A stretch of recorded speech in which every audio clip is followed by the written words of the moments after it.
Assalamualaikum. My name is Zunaira Suleiman. This semester I am going to teach you environmental sciences. Today my topic of discussion is introduction to environment. In introduction to environment, first of all we will see that what is environment. As we see, then we have many things that around us. So all that things that surround us makes our environment. हमारे इर्द गिर्द बहुत सारी different types की चीज़ें मौजूद हैं जिनके साथ हम क्या करते हैं, इंटरेक्ट करते हैं. जब हम उनसे इंटरेक्ट करते हैं तो उसके अंदर क्या आती है, लिविंग थिंग्स भी आती हैं, नॉन लिविंग थिंग्स भी आती हैं. और सारी living things, non living things एक दूसरे के साथ इंटरेक्ट करती हैं और कलेक्टिवली जो है वो क्या बनाती हैं, एक इन्वायरमेंट बनाती हैं.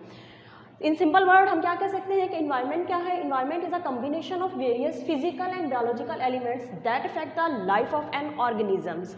इन्वायरमेंट क्या है कि इन्वायरमेंट के अंदर मुख्तलिफ फिजिकल और मुख्तलिफ बायोलॉजिकल कंपोनेंट्स मौजूद हैं जो क्या करते हैं, जिनसे एक तो लिविंग ऑर्गेनिजम्स इंटरेक्ट करते हैं और दूसरा वो लिविंग ऑर्गेनिजम्स की जो लाइफ है उसको इफेक्ट करते हैं in both the positive way and in negative way.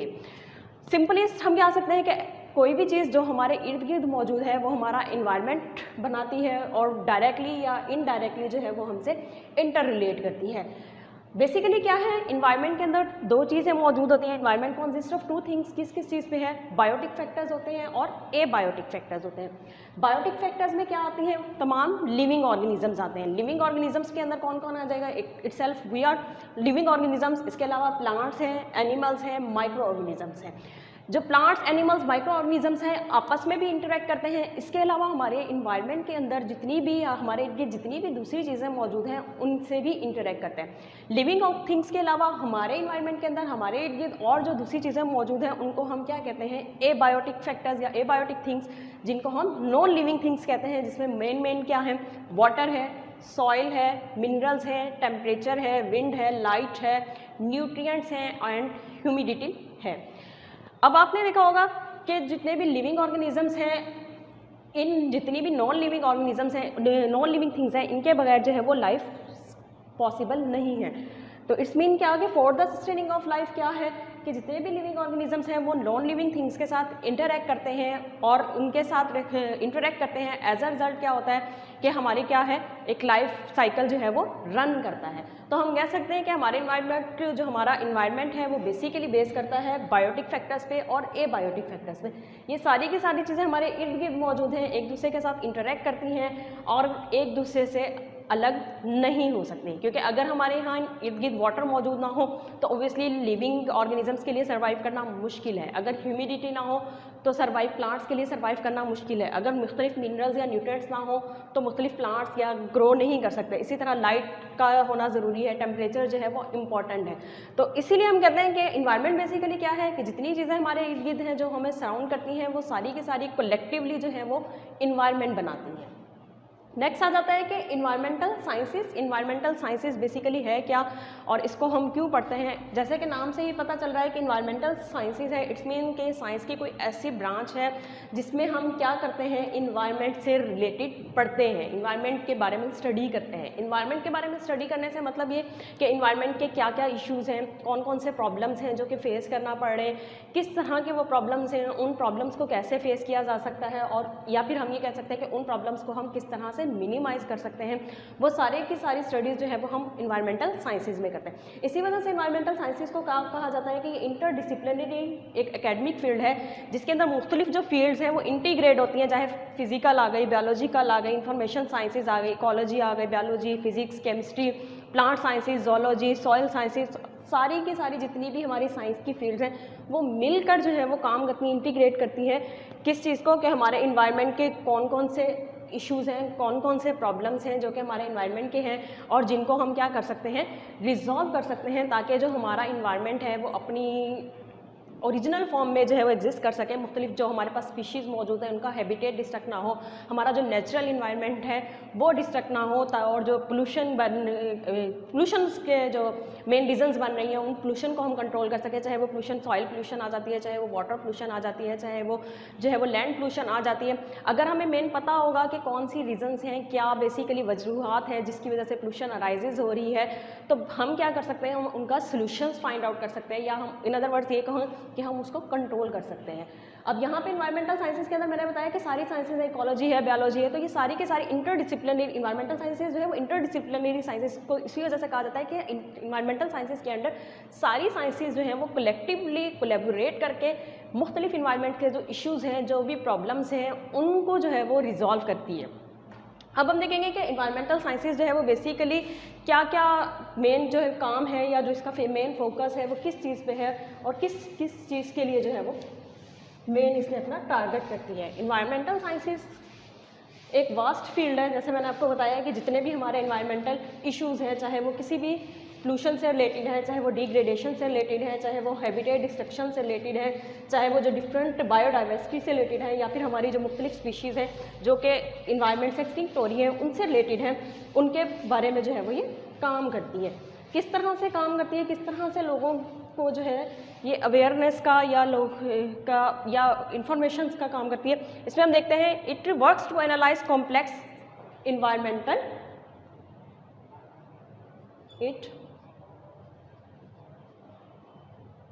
works to analyze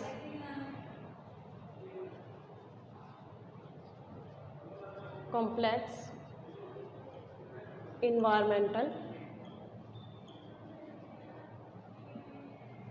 problems। Main इसका फोकस किस चीज़ पे है कि हमारे इन्वायरमेंटल के कौन कौन से प्रॉब्लम्स हैं जो कि डील करना पड़ता है, जिनसे हमें उनको एनालाइज करना, क्योंकि अगर हम उनको एनालाइज कर पाएंगे देन ही हम उनको क्या कर पाएंगे, उनके लिए हम कोई सॉल्यूशंस फाइंड आउट कर पाएंगे या हम उनको कंट्रोल कर पाएंगे। तो इन्वायरमेंटल साइंसेज के जरिए ही बेसिकली हम क्या करते हैं, हम एनालाइज करते हैं, हम फाइंड आउट करते हैं कि कौन कौन से या किस तरह के किस टाइप के हमारे इन्वायरमेंट को जो प्रॉब्लम्स हैं सेव करने पड़ रहे हैं। Made environmental laws for the protection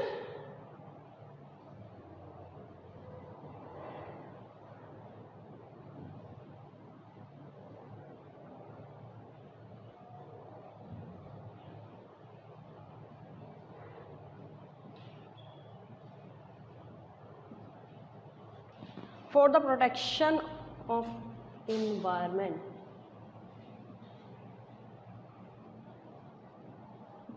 environmental sciences में बेसिकली क्या है, डिफरेंट इन्वायरमेंटल लॉज के बारे में पढ़ते हैं या मुख्तलिफ इन्वायरमेंटल लॉज के बारे में जानते हैं कि जो किस लिए ज़रूरी है, हमारे इन्वायरमेंट की प्रोटेक्शन के लिए ज़रूरी है। लाइक जैसे डिफॉरेस्टेशन है, अगर डिफॉरेस्टेशन होगी तो ऑब्वियसली बहुत सारी स्पीशीज़ का जो हैबिटेट है वो ख़त्म होता है। अगर वो हैबिटेट ख़त्म होता है तो इट्स मीन वो जो स्पीशीज़ हैं वो आहिस्ता आहिस्ता जो है वो ख़त्म होना स्टार्ट हो जाती है।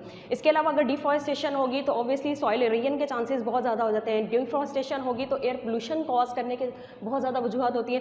तो इसी वजह से क्या होता है कि मुख्तलिफ किस्म के लॉ, या फिर अगर जैसे हंटिंग है, हंटिंग को स्टॉप करने के लिए मुख्तलिफ इन्वायरमेंटल लॉज बनाए जाते हैं ताकि एक तो क्या हो सके कि जो भी स्पीशीज़ हमारे इन्वायरमेंट के अंदर मौजूद है जिनका सर्वाइवल ज़रूरी है उनकी स्टॉप किया जा सके, और दूसरा ये कि हम अपना जो भी हमारा इन्वायरमेंट मौजूद है जो कि मुख्तलिफ स्पीशीज़ का हैबिटेट है उस हैबिटेट को जो है वो डिस्ट्रक्ट होने से या फिर डिग्रेड होने से बचा सकें। Growing public awareness of a need of action,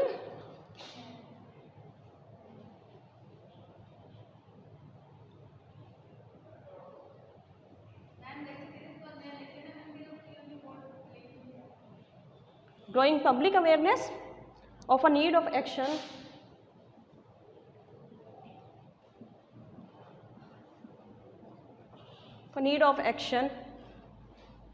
in addressing environmental problems।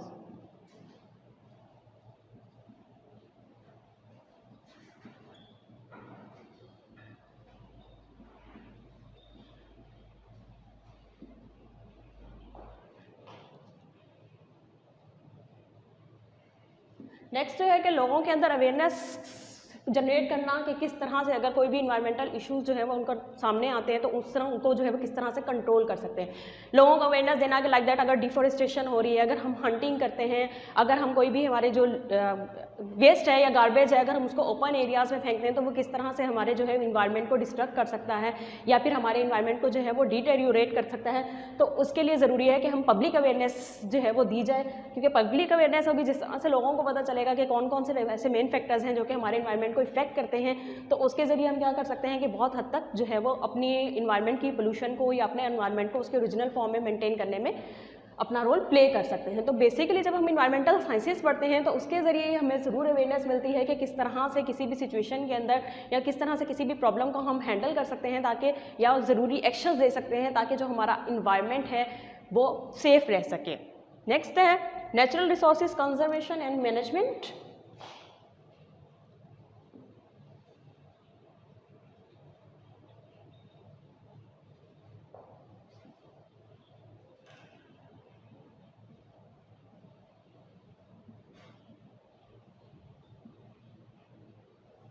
Natural sources conservation and management means क्या, हमारे पास जो कुदरती रिसोर्सेज हैं जितने, क्योंकि जिस तरह से इस्तेमालात बढ़ रहे हैं उस तरह से हम कह सकते हैं कि नेचुरल रिसोर्सेज जो है वो कम होते हैं। रिसोर्सेज क्या होते हैं, या तो रीन्यूएबल होते हैं या फिर नॉन रीन्यूएबल रिसोर्सेज होते हैं। अगर ऐसे रिसोर्सेज हैं जो कि नॉन रीन्यूएबल हैं, जिनको हम रीजनरेट नहीं कर सकते, अगर हम उनको कंजर्व नहीं करेंगे या हम उनको प्रॉपर वे में मैनेज वे में यूज़ नहीं करेंगे तो ऑब्वियसली नेक्स्ट आने वाली जनरेशन के लिए हमें बहुत सारे प्रॉब्लम्स जो है वो क्रिएट करने पड़ सकते हैं। तो इन्वायरमेंटल साइंसेज के जरिए बेसिकली हम यही नॉलेज गेन करते हैं, यही फाइंड आउट करते हैं, यही इन्हीं चीज़ों के बारे में जानते हैं कि किस तरह से कौन कौन से हमारे नेचुरल रिसोर्सेज हैं जो कि हमारे लिए इंपॉर्टेंट हैं, जो कि हम कह सकते हैं कि नॉन रीन्यूएबल हैं या फिर रीन्यूएबल हैं, किस तरह से हम उनको कंजर्व कर सकते हैं या फिर हम किस तरह से उनको बेस्ट वे में मैनेज कर सकते हैं ताकि इन द फ्यूचर वो हमारे पास मौजूद हों और हम उनको जो है वो यूज़ कर सकते हैं।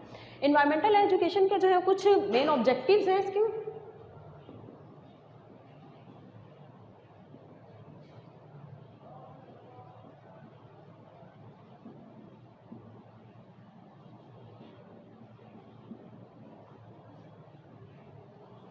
उन ऑब्जेक्टिव के अंदर सबसे पहले to give the awareness of the environment and its problem, awareness देना।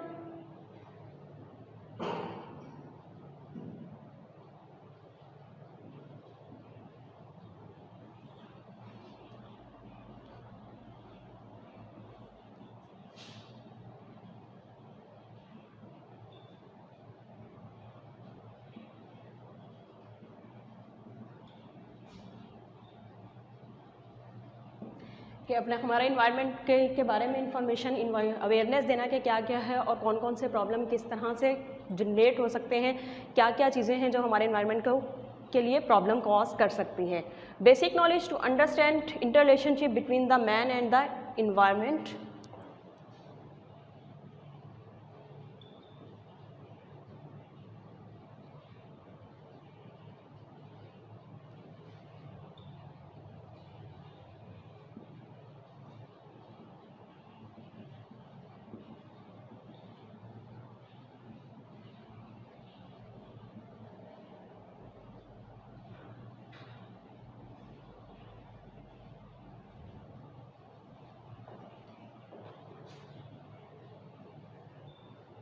नेक्स्ट इम्पॉर्टेंट क्या है कि नॉलेज प्रोवाइड करना कि इंसानों और इन्वायरमेंट के दरमियान क्या रिलेशनशिप है और किस तरह से मुख्तलिफ इन्वायरमेंट इंसान को जो है वो इफ़ेक्ट करते हैं। अगर हम अपने इन्वायरमेंट को पोल्यूट करेंगे, चाहे वो एयर पोल्यूशन है, चाहे वो वाटर पोल्यूशन है, चाहे वो लैंड पोल्यूशन है, तो अल्टीमेटली हम अपनी ही लाइफ को जो है वो इफ़ेक्ट करते हैं, क्योंकि हमने इसी इन्वायरमेंट में रहना है, इसी इन्वायरमेंट के अंदर सांस लेना है। तो ऑब्वियसली अगर हम एयर पोल्यूशन कॉज करेंगे तो हमारे लिए रेस्पिरेटरी प्रॉब्लम्स कॉज होंगे। अगर हम वाटर पोल्यूशन कॉज करते हैं तो ऑब्वियसली हमें डिफरेंट टाइप्स की डिजीजेस, चाहे हम स्टमक प्रॉब्लम्स कह सकते हैं, चाहे लीवर कह सकते हैं, चाहे रेस्पिरेटरी प्रॉब्लम्स कह सकते हैं, तो वो हमें इफ़ेक्ट करती हैं। तो इसके लिए ज़रूरी है कि हम ये फाइंड आउट करें, ये जानें कि अगर हम अपने इन्वायरमेंट को किसी भी तरह से इफ़ेक्ट कर सकते हैं तो उसका अल्टीमेटली इफेक्ट जो है वो हमारे ऊपर ही शो होगा। Skill to solve the environmental problems, environmental education skills provide करती है।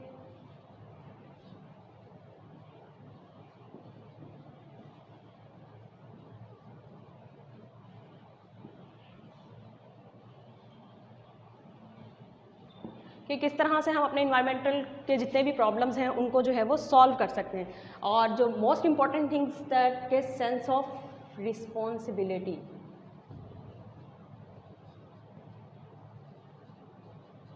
इन्वायरमेंटल एजुकेशन का जो मेन मकसद है या इन्वायरमेंटल साइंसेस का जो मेन मकसद है वो सेंस ऑफ रिस्पॉन्सिबिलिटी को जनरेट करना, कि ताकि हर किसी को पता हो कि अगर उसका कोई भी एक गलत कदम या एक भी कोई गलत एक्शन जो है वो क्या कर सकता है, किस तरह से हमारे इन्वायरमेंट को इफ़ेक्ट कर सकता है। लाइक अगर हमारा जो गार्बेज है उसे हम ओपन एरियाज़ में बर्न करते हैं तो मुख्तलिफ़ किस्म की गैसेशियस मटीरियल जो हैं इवेलुएट होते हैं, जो कि अल्टीमेटली हमारे इन्वायरमेंट के अंदर जाते हैं और एयर पोल्यूशन कॉज करते हैं। इसी तरह से अगर हम डंपिंग जो है वो ओपन एरियाज़ के अंदर करेंगे तो मुख्तलिफ़ किस्म के जो हैं वो उसके अंदर से जो चीज़ें हैं जनरेट होती हैं, जो कि क्या करती हैं कि इन्वायरमेंटल पोल्यूशन कॉज करती हैं। अगर हम कोई भी डंपिंग जो है अपने वाटर बॉडीज़ के अंदर करते हैं तो वाटर बॉडीज़ के अंदर ऑब्वियसली वाटर के अंदर मिक्स होती हैं और वो वाटर पोल्यूशन कॉज करेंगी, और जब वो वाटर पोल्यूशन कॉज करेंगी तो इट्स मीन कि हम कह सकते हैं कि हमने अपने लिए ही एक जो है वो एक जो वाटर बॉडीज़ जो कि प्योर फॉर्म में मौजूद थे उसको हमने ख़राब कर दिया। अल्टीमेटली जब वो वाटर हम तक पहुँचेगा तो वो हमारे पूरे के पूरे सिस्टम को इफ़ेक्ट कर सके। तो इसके लिए ज़रूरी है कि लोगों के अंदर सेंस ऑफ रिस्पॉन्सिबिलिटी को जनरेट करना, कि किस तरह से कोई भी प्रॉपर एक्शन करना है, किस तरह से कोई भी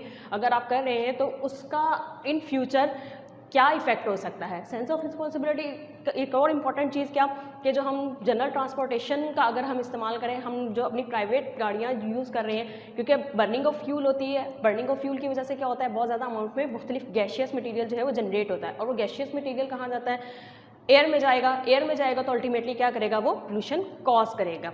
तो बेसिकली क्या आज हमने देखा कि इन्वायरमेंट बेसिकली क्या है। इन्वायरमेंट का मैंने जैसे बताया कि combination of physical and biological components हैं, जो कि हमारे इनके जितनी भी चीज़ें मौजूद हैं जब वो कलेक्टिवली इंटरेक्ट करती हैं तो वो हमारा इन्वायरमेंट बनाती हैं।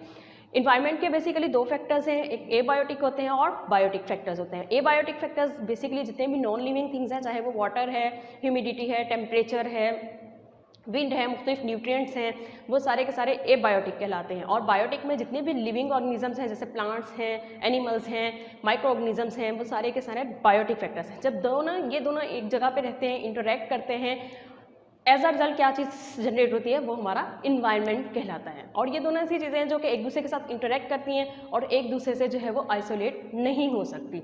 नेक्स्ट हमने देखा कि इन्वायरमेंटल साइंसेस क्या है। इन्वायरमेंटल साइंसेस का जैसे कि मैंने आपको बताया कि बेसिकली क्या है कि एक इंटरडिसिप्लिनरी जो है वो एकेडमिक फील्ड है, जो कि मुख्तलिफ फील्ड्स को इंटीग्रेट करती है। इन्वायरमेंट के डिफरेंट जो इशूज़ आते हैं या फिर प्रॉब्लम्स आते हैं या फिर जो जनरल हमने इन्वायरमेंट की स्टडी करनी होती है, उसको स्टडी करने के लिए जो है वो इन्वायरमेंटल साइंसेस वर्क करती है।